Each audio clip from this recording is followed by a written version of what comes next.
Alors, bonjour Hélène, donc ça me fait super plaisir de t'accueillir pour cette interview. Et donc Hélène, tu es éthologue spécialisée dans l'étude des chevaux. Et donc ici, on est dans les locaux de l'association TAC, donc c'est une association qui réintroduit les chevaux de Przewalski. Donc les chevaux de Przewalski, c'est des chevaux sauvages, si je comprends bien, qui sont en voie d'extinction. Et donc, du point de vue d'un éthologue, qu'est-ce que ça veut dire de réintroduire des chevaux sauvages dans leur région d'origine en Mongolie? Alors, en fait, cet objectif-là de l'association TAC, on l'a déjà atteint. Donc ça, c'est plutôt chouette parce que la réintroduction, c'est quelque chose qui est quelque chose de réussi. Et en fait, moi, ce projet, je le connais depuis 24 ans, celui de l'association TAC, de ce projet de réintroduction. Et moi, il m'a porté en fait dans mon parcours et de savoir qu'on contribue à la sauvegarde d'une espèce, à la sauvegarde de la biodiversité, parce que c'est pas seulement le cheval de Przewalski, mais c'est aussi toute la cohorte qui vit avec lui, c'est-à-dire des végétaux, du sol, des insectes, des oiseaux, d'autres mammifères. Et puis ça mobilise des humains aussi qui vont se soucier de tout ça. Donc je trouve ça assez beau d'œuvrer en ce sens. Et aujourd'hui, à l'association TAC, la partie réintroduction, je disais, on l'a atteinte. Donc il y a une continuité avec les Mongols, et ça maintenant c'est dans les mains des Mongols en Mongolie. Et nous, à l'association TAC, on maintient un troupeau viable, parce que comme tu l'as dit, alors ils ne sont pas en voie d'extinction, mais ils sont menacés. Leur statut a progressé à ces chevaux, justement grâce à des initiatives comme celle de l'association TAC, qui n'est pas la seule au niveau mondial à avoir réintroduit des chevaux de Przewalski en Mongolie. Mais c'est une espèce donc, qui est menacée, qui n'est pas menacée d'extinction, mais qui est quand même en danger. Et du coup, maintenir un troupeau viable sur un espace clos, certes, mais quand même assez grand, où ils peuvent avoir des comportements sociaux naturels, c'est important pour avoir une population et des individus donc, qui pourraient être aptes à d'autres projets de réensauvagement, par exemple. C'est ce vers quoi on se tourne aujourd'hui pour amener des chevaux dans d'autres sites, par exemple en Espagne, où on en a envoyé aussi en Russie. Et puis, en fait, ces chevaux, ils nous font bouger sur d'autres choses. On a en tête la sauvegarde de l'espèce, mais ils nous font réfléchir à nos rapports aux vivants, à notre cohabitation avec les autres vivants de la planète. Il n'y a pas que nous sur Terre. Et en ça, les chevaux de Przewalski, ils nous amènent à ça. Donc, moi, je suis très heureuse de participer à ça, à l'éducation du regard des personnes qui viennent voir ces chevaux. Alors moi, ma partie, en effet, c'est le comportement équin. Mais il n'y a pas que ça, parce que quand on est avec les chevaux, on voit aussi un petit bousier sur un crottin, une crotte de renard, un circaète, donc un aigle qui est spécialisé sur la chasse aux reptiles. On le voit au-dessus de nous, on voit des vautours, on a un blaireau qui passe au loin ou un renard. Donc il y a tout ça, et c'est des petites choses, puis des fleurs aussi, des reptiles. C'est des petites choses qui, mises bout à bout, font qu'on est plus sensible à ce qui nous entoure. Et je pense que c'est aussi la grande force des chevaux de Przewalski, et c'est ce qu'on essaye de faire avec l'association TAC. Alors Hélène, tu nous as parlé de cette relation au vivant et de cette relation d'apprentissage avec le vivant. Et donc il y a les chevaux de Przewalski, il y a cette espèce qu'on croyait éteinte et qui maintenant existe à plusieurs milliers d'exemplaires dans le monde. Alors on peut dire qu'elle est, je sais pas, sauvée, en tout cas elle est plus en danger d'extinction. Et donc il y a cette notion entre ce qui est sauvage et ce qui est domestiqué. Et il y a eu, je crois, en 2018, à la suite de la parution d'un article sur les origines génétiques du cheval, un article de Ludovic d'Orlando et son équipe, une étude, hein, une révélation que ces fameux chevaux de Przewalski, en réalité, ils avaient été domestiqués. Et donc, quel est ton point de vue en tant qu'éthologue sur la relation au sauvage, la relation à la domestication et le fait que les chevaux de Przewalski, finalement, ne sont pas des chevaux sauvages? Qu'est-ce qu'on doit penser de ça, finalement? Alors moi, je vais faire une réponse déjà courte concernant comment je considère les chevaux de Przewalski. Je dis que ces chevaux de Przewalski, ils sont sauvages, mais qu'ils ont une histoire de domestication. Donc les deux, pour moi, ne s'opposent pas, parce qu'on n'est pas dans la même référence de temps, de temporalité. Donc ils ont cette histoire de domestication que j'accepte avec cet article de 2018 qu'a écrit Sherlyn Gaunitz et de nombreux collègues et piloté par Ludovic Orlando, qui est un chercheur français. Et pour autant, aujourd'hui, ces chevaux, ça fait un certain temps qu'ils ont retrouvé leur liberté, ils ont un mode de vie sauvage. Donc, même si ça paraît paradoxal et même antinomique de dire des chevaux sauvages et domestiqués à la fois à une époque, pour moi, c'est intéressant d'avoir ces deux termes-là. Et du coup, cet article, il m'a amené à pas mal réfléchir. Donc là, je vais développer un petit peu le propos par rapport à ça. Donc dans cet article de 2018, il a été dit que les chevaux de Przewalski avaient vécu une domestication. Ils avaient été contrôlés par les humains. Mais il y a longtemps, il y a plusieurs milliers d'années. Il y a 5500 ans. Ouais. Par le peuple Botaï, donc du côté de la Russie, on peut dire, pour faire un coup. Et que ces chevaux, on n'a pas de preuve qu'ils aient été montés ou attelés. Il n'y a rien aujourd'hui, en tout cas, qui l'atteste avec certitude. Avec certitude, par contre, ils ont été mangés. Donc ça, c'est sûr, ils ont été consommés pour leur viande et éventuellement pour le lait des juments aussi. Mais ces chevaux, ils ont retrouvé leur liberté. On ne sait pas pourquoi, mais le peuple Botaï, donc les humains, se sont éteints. Et du coup, le contrôle qu'ils avaient sur ces chevaux s'est arrêté. Et donc ces chevaux sont retournés à la liberté et ont conduit à ces chevaux qu'on connaît aujourd'hui, les chevaux de Przewalski. Et vraisemblablement, du point de vue génétique, ils n'ont pas été modifiés. Et donc, les chercheurs ont appelé cette période, cet épisode, première domestication du cheval. Mais cheval, il faut l'entendre comme quelque chose de pluriel. Et imaginez qu'il y a 5000 ans, 5500 ans, il existait plusieurs espèces de chevaux, dont l'ancêtre du cheval de Przewalski et l'ancêtre de notre cheval domestique actuel, plus d'autres qui se sont éteints. Qu'on voit là derrière, on voit le livre sur la grotte Chauvet. Voilà. Voilà, donc ça c'est une de ces espèces de... Probablement. C'est probablement pas le cheval de Przewalski, mais des chevaux qui ressemblaient fort à eux. Et les seuls qui sont parvenus jusqu'à nous sans être modifiés, c'est les chevaux de Przewalski. Donc ce que je dis, moi, c'est que les chevaux de Przewalski sont les chevaux les plus ressemblant à ce que furent les chevaux sauvages par le passé, en dehors du cadre de la domestication du cheval qu'on connaît. Puisque sous nos latitudes, dans le monde entier, tous les chevaux qu'on connaît, à part le cheval de Przewalski, sont tous issus du même ancêtre commun et sont tous des chevaux domestiques. Donc, qu'on soit du poney Shetland, au Shire immense, au percheron, en passant par le cheval domestique mongol, le cheval islandais, le pur sang arabe, tout cela, ce sont les mêmes souches d'origine. C'est le même cheval à la base, et sélectionné par l'humain à un moment donné. Et donc, aujourd'hui, on n'a plus de représentants. On ne sait pas à quoi ressemblait le cheval quand les humains ont fait ce qu'on appelle donc une deuxième domestication du cheval et qui a conduit à tous ces chevaux qu'on connaît aujourd'hui. Et donc, cet article de 2018, pour moi, il m'a permis par les controverses qu'il y a eu autour du fait que ces chevaux de Przewalski aient été domestiqués et qu'ils donc ils étaient destitués de un peu de leur piédestal de derniers chevaux sauvages au monde. J'ai trouvé ça assez intriguant et j'ai pas compris tout de suite quel était le problème là-dessous. Le problème, en fait, il tenait à un mot, ce mot de sauvage.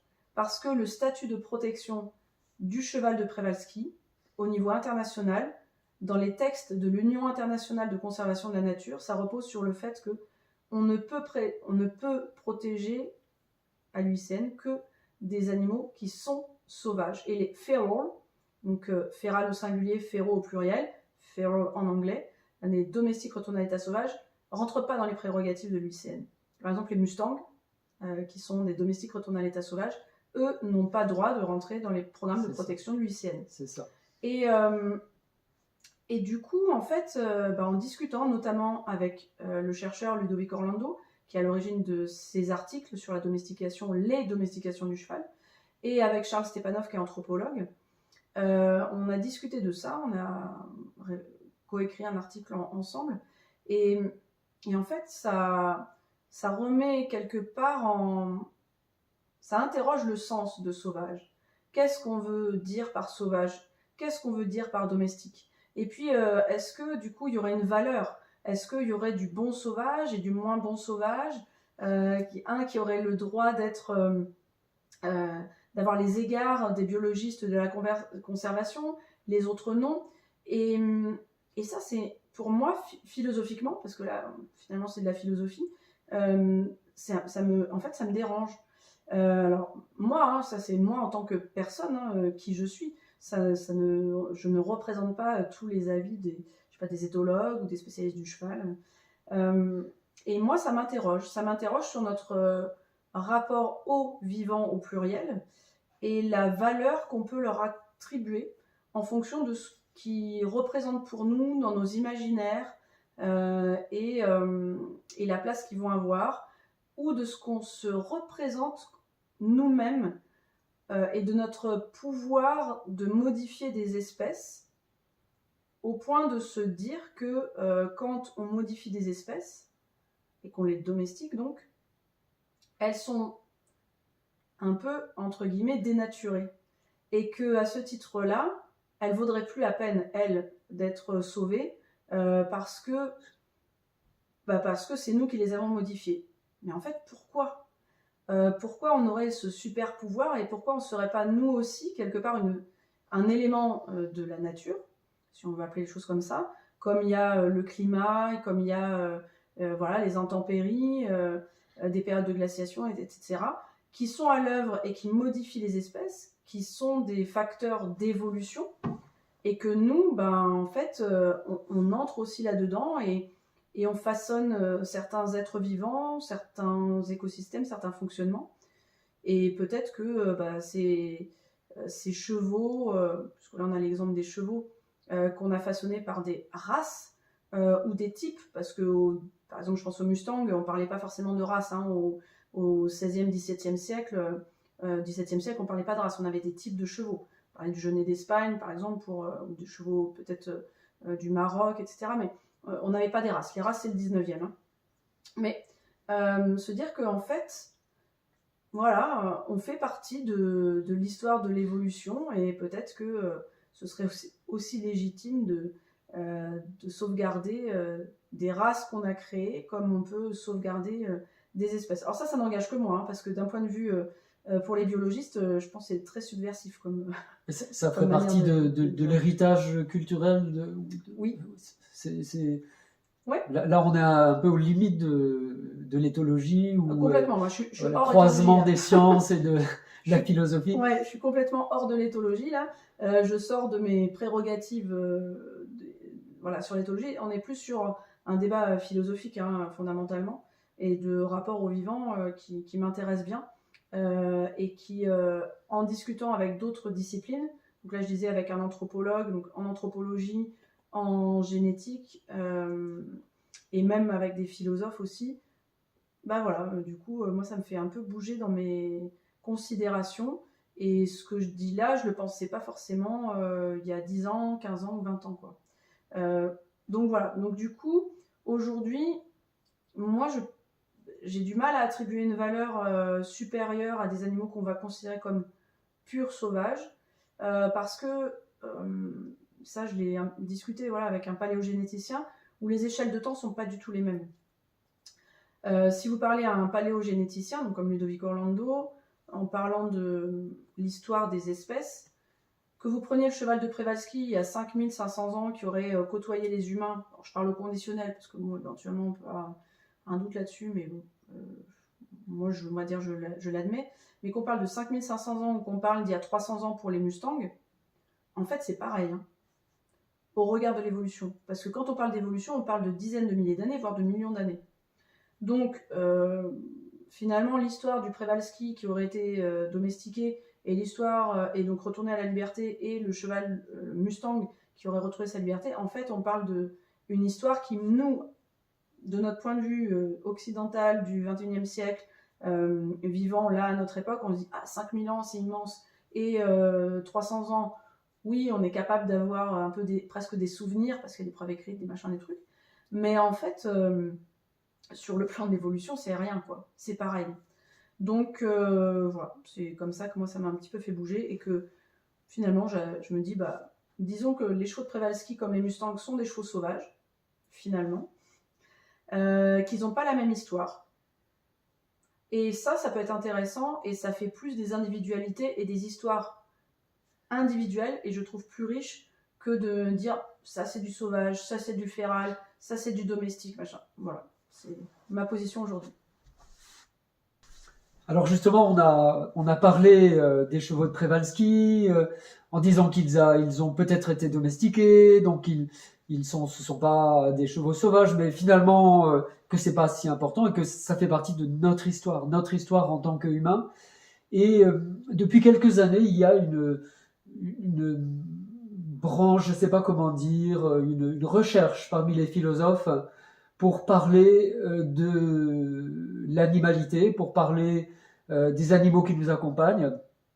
Et je pense en particulier à un film auquel tu as participé avec l'association TAC, si je ne me trompe pas, où Vinciane Després et Baptiste Morisot parlent de leur relation au vivant, la relation aux animaux. C'est un thème qui est très actuel, la relation à l'animalité, au bien-être animal, à ce qui est vivant. Et avec donc ce film Vivant parmi les vivants qui est sorti, je crois, l'année dernière, si je ne me trompe pas, c'est tout récent. Il n'est même pas encore vraiment sorti, mais pour l'instant, en 2024, il est dans des festivals. Donc c'est un film de 2024 de Silver Petit, le réalisateur, qui a eu cette idée de réunir ces deux philosophes et puis autre chose. Donc en effet, il n'est pas encore sorti. Il va être au cinéma et sur Arte en 2025. Mais pour l'instant, il est présenté en festival. D'accord. Mais on peut lire, en tout cas, les livres de Vinciane Després, les livres de Baptiste Morisot, leur position autour du changement de point de vue. Ça me rappelle un peu d'Escola, entre la distinction entre nature et culture, qui n'est pas du tout la même chez les peuples premiers, entre autres. Mais comment est-ce qu'en tant qu'éthologue scientifique, on vit dans cet environnement avec des philosophes qui parlent au nom des animaux et au nom de la relation avec les animaux? Alors, c'est assez intéressant parce que pour moi, avant de rencontrer Silver Petit avec ce projet de film, j'avais, entre guillemets, rencontré Vinciane Després par l'intermédiaire de ses livres. Je n'avais jamais rencontré personnellement. Et je me souviens qu'en 2007, j'avais lu un livre qui s'appelle « Quand le loup habitera avec l'agneau ». Et dans ce livre, elle interroge la subjectivité des chercheurs en éthologie. Et en gros, elle dit que c'est une utopie de se croire toujours objectif et que nécessairement, de par notre culture, on a toujours un avis sur les choses et une influence de qui on est, ne serait-ce que par être occidental, ça veut dire quelque chose dans la manière de penser. Et donc, quand j'avais lu Vinciane Després, j'avais eu un soulagement en fait. Un soulagement en me disant, ah, en fait, on peut être chercheur en éthologie, on peut penser la science en acceptant une part de subjectivité, puisqu'elle ne remettait pas en cause la qualité des recherches des chercheurs, mais à dire, ben voilà, il y a peut-être quand même un manque de lucidité sur ce que chacun va mettre ou orienter dans ses recherches. Et donc ça m'avait fait beaucoup de bien. Et puis après, bon, j'avais trouvé d'autres personnes qui avaient ce point de vue-là, même des chercheurs en éthologie, qui, à cette époque-là, n'étaient pas forcément regroupés, en tout cas, mais avaient une approche dans ce que défendait Vinciane Després.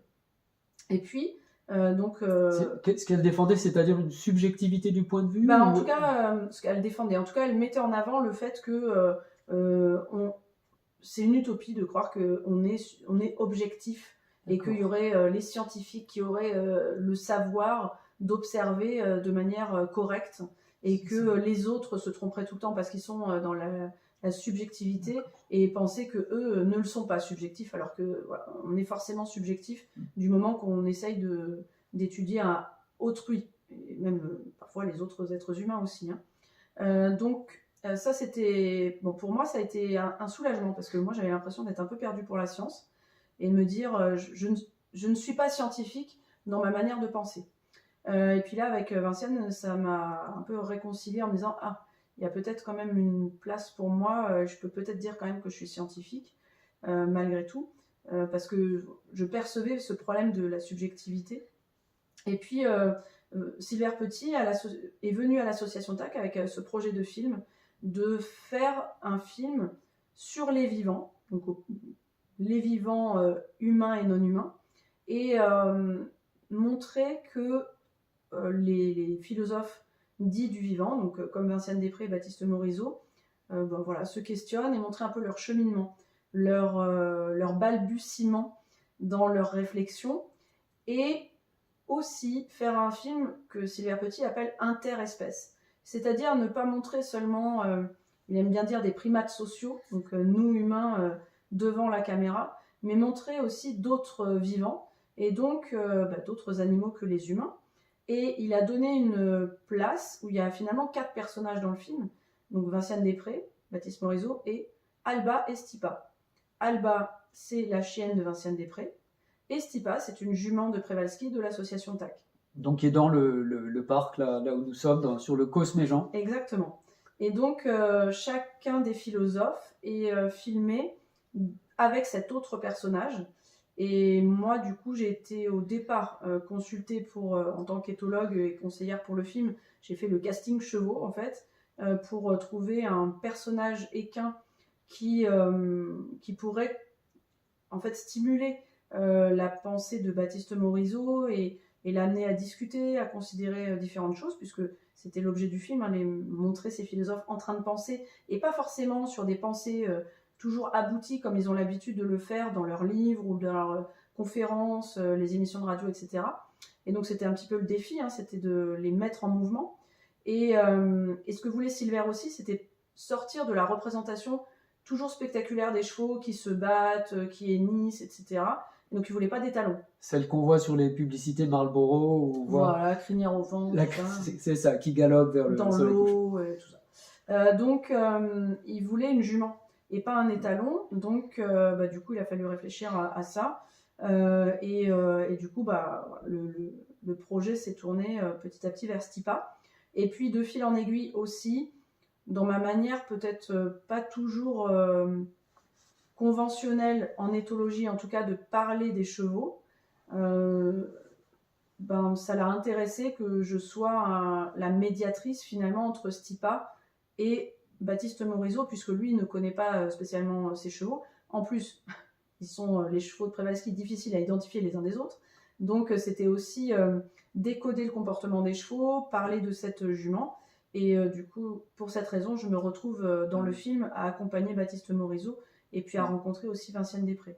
Donc cette expérience-là, elle est très enrichissante parce que j'ai aussi suivi la construction du film et tout ce que ça soulève comme questionnement de ce qu'on a envie de montrer, ce qu'on peut montrer, comment c'est reçu par un public non initiés, par exemple les producteurs, qui vont financer le film et dire bah non, ça on peut pas le montrer, ça c'est trop horrible, ou il faudrait mettre ça. Et tous ces enjeux-là, alors que quand on baigne aussi dans ces considérations de rapport au vivant, finalement on oublie un petit peu que d'autres personnes pensent différemment et sont peut-être assez loin de comment nous on réfléchit. Donc ça a été très très intéressant. Et puis aussi le regard que porte le réalisateur Silver Petit sur les vivants est aussi pour moi passionnante, parce que par exemple Alba, la chienne de Vinciane, il l'a pas filmé comme on filme d'habitude, il s'est mis à quatre pattes tout le temps pour filmer à hauteur d'Alba. Et finalement Vinciane, il y a des moments où on ne voit que ses jambes, où on entend Vinciane Després taper à l'ordinateur et on ne la voit pas. On voit Alba qui est en train de somnoler ou rêver à ses pieds dans son bureau. Donc voilà, tout ça a été pour moi extrêmement stimulant.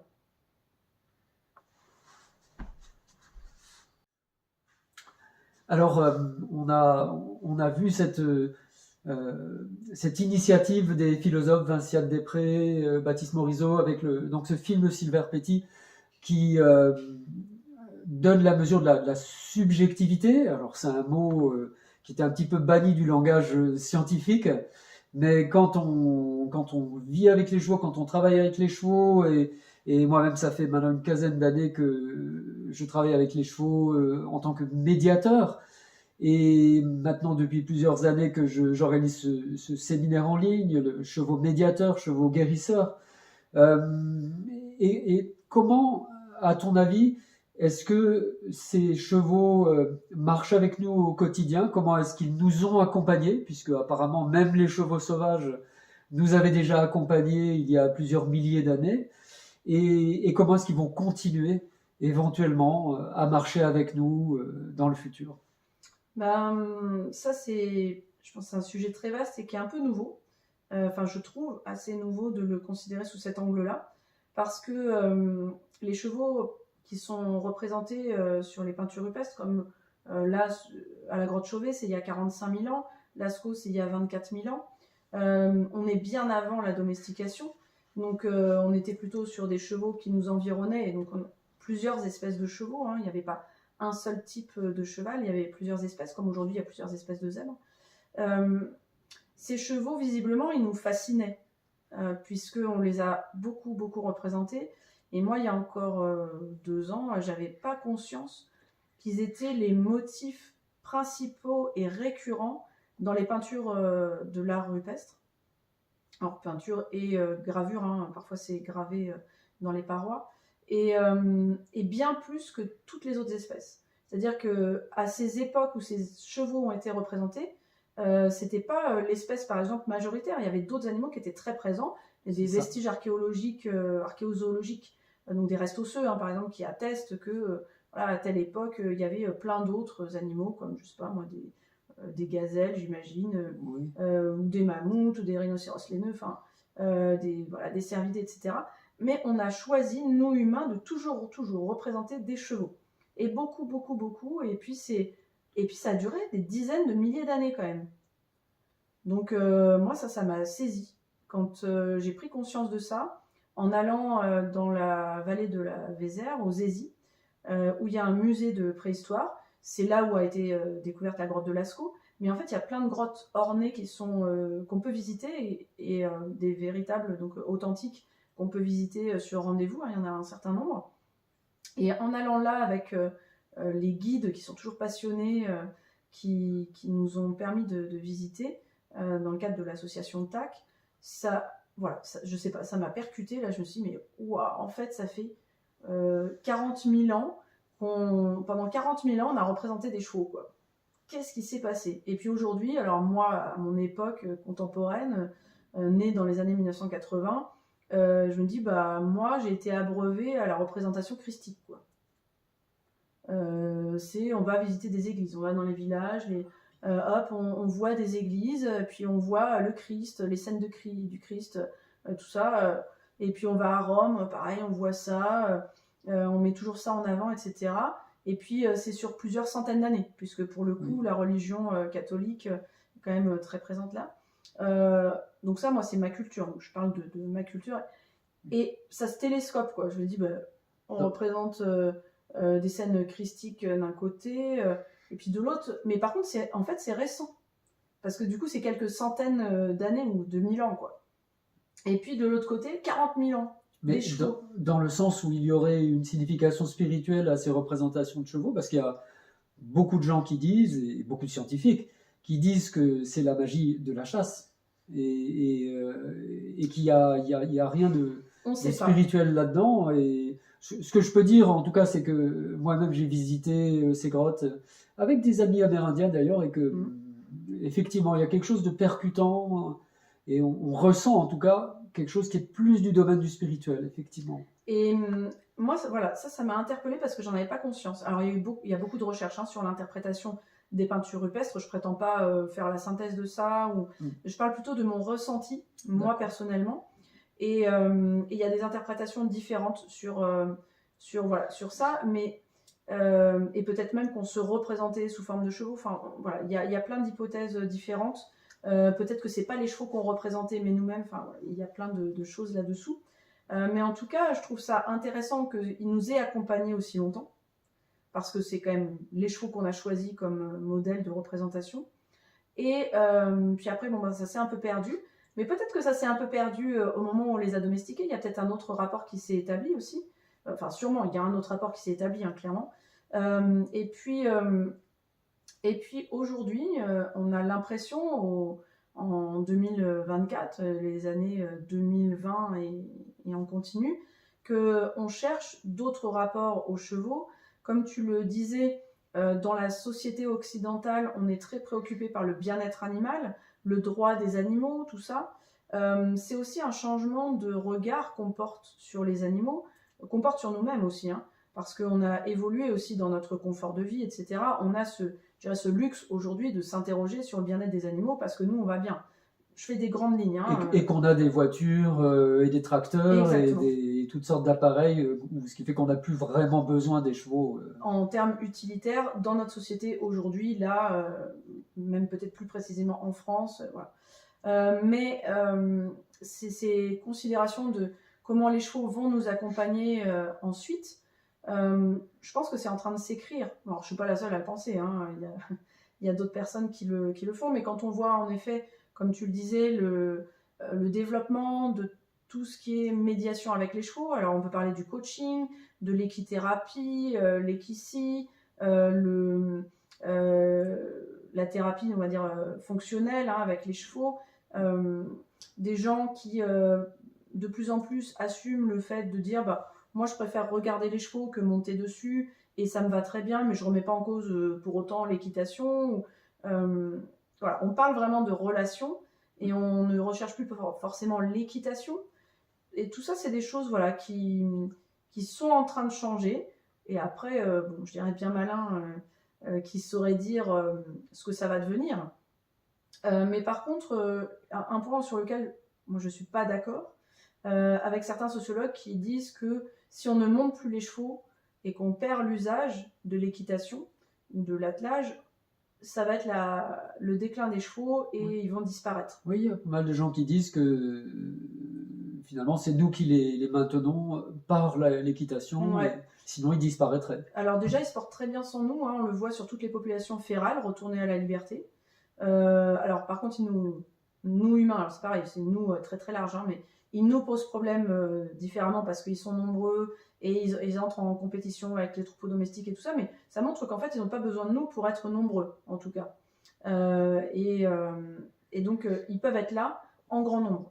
C'est pas une histoire là de déclin de population, on est plutôt des populations férales qui se portent bien, mais les chevaux à nos côtés, leur définir une place et ce qu'ils vont faire avec nous, on a quand même l'impression on leur trouve une autre place qui s'invente en fait, qui s'invente petit à petit, et c'est ça qui semble être là. Alors là, je sors complètement, je suis plus dans mon registre d'éthologue.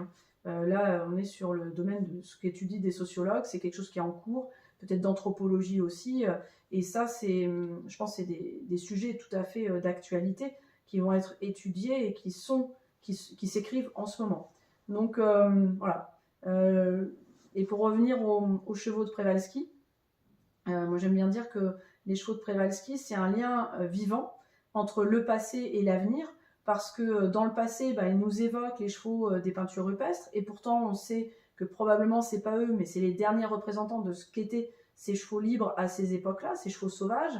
Et puis ils nous ont mis en mouvement en nous interrogeant sur ce que c'est qu'une espèce en danger, se mobiliser pour les sauver. Et puis là, on est en train de discuter d'eux, donc ils nous mobilisent. Et puis en même temps, ils nous interrogent sur nos rapports au vivant avec l'avenir, comme avec ces philosophes Vinciane Després et Baptiste Morisot, sur cohabiter avec toutes les formes du vivant et pas que les chevaux, mais plus largement. Donc voilà, ces chevaux qu'on n'a peut-être pas réussi à monter, ils nous amènent à toujours nous remettre en question et à bouger en fait. Et finalement, bouger, c'est quoi? C'est être dans le système de l'évolution. Donc je trouve ça assez joli que ces chevaux-là, aussi rebelles soient-ils, ils nous emmènent sur des chemins qu'on n'avait pas envisagés. Les chevaux qui nous aident à nous mettre en mouvement, c'est sans doute quelque chose qu'ils font très bien. Et en tout cas, merci beaucoup Hélène pour cette approche à la fois scientifique mais aussi transversale. Et on a parlé de philosophie, on a parlé d'anthropologie et on a aussi parlé d'éthologie. Merci beaucoup Hélène pour cette interview. Merci à toi. Je voulais aussi vous donner des éléments pratiques pour ce sommet en ligne. Donc c'est un sommet qui est gratuit sur simple inscription comme membre de la communauté Cheval en Conscience. Vous avez le lien juste en dessous. Une communauté où il y a déjà plus de 1500 membres. Et donc vous avez la possibilité de regarder gratuitement les interviews le jour de leur diffusion. Ou alors, si vous voulez les regarder plus confortablement, au moment où vous le voulez, vous avez la possibilité d'acheter un pack replay. Donc pack replay pour le montant de 97 €. Vous avez accès à plus d'une trentaine d'interviews, plus de 35 heures d'interviews sur les chevaux médiateurs, sur les chevaux guérisseurs, avec des témoignages exclusifs de la part des nations amérindiennes, du chamanisme. On a interviewé donc cette chamane de Sibérie, et également des professionnels du cheval en France qui parlent de leur métier, comment est-ce que le cheval peut être intégré dans des pratiques de psychologie, comment il peut être intégré avec la théorie polyvagale. Donc tout ça, vous avez la possibilité d'acheter un pack replay pour regarder confortablement les interviews. Et je voulais aussi vous dire qu'une part des bénéfices de la vente de ces packs replay sera reversée à l'association Equidolce. C'est une association qui est vraiment chouette, vraiment un beau travail de cette association qui crée un refuge pour les chevaux, et on a vraiment à cœur de soutenir, d'aider cette association Equidolce avec Cheval en Conscience. Inscrivez-vous, c'est gratuit, n'hésitez pas, et vous aurez accès gratuitement à toutes nos interviews. Voilà les amis, à bientôt.